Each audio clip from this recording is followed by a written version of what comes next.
May update ang DTI tungkol sa hiling na taas presyo ng ilang manufacturers. May ulat on the spot si Bernadette Reyes. Bernadette?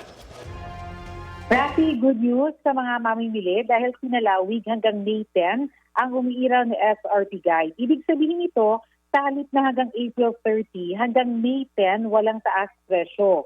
Ayon kay DTI Secretary Cristina Roque, hindi naman daw maiiwasan ng mga manufacturers na hihirit ang taas presyo dahil mataas pa rin ang presyo ng produktong petrolyo.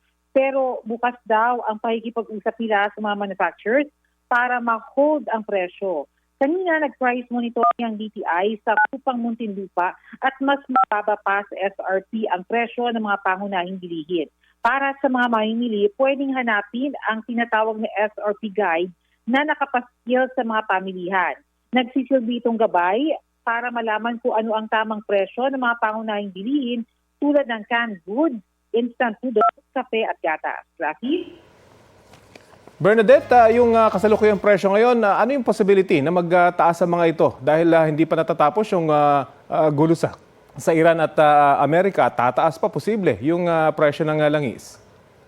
Rafi, ang sigurado tayo ngayon ay hanggang May 10 ay walang taas presyo. Pero sa darating na linggo ay muling makikipagpulang DTI sa mga manufacturers para muli sila pakiusapan kung maaari pa bang mapalawig pa ang stable na presyo ng mga pangunahing bilihin. Kaya ang ginagawa nila, on a weekly basis sila nakikipag-ugnayan para mapag-usapan kung kaya pa ba ng mga manufacturers na i-extend pa yung walang palaw ng presyo ng mga pangunahing bilihin. Rafi? Pero sana hindi naman mabulaga ang mga consumer, Bernadette, kapag bigla na lang hindi na pala kaya ng mga manufacturers. Kaya nga ang gagawin nila ay usually yung kanilang gagawing pagpupulong, pero kayo ni Marias ay makakapagkapi pa kayo until May 10 na sigurado kung walang taas presyo dyan sa mga pangunahing bilihin. Pero magdagdag ko lang din, Rafi, etong ganitong SRP guide ay para ito doon sa mga pangunahing bilihin.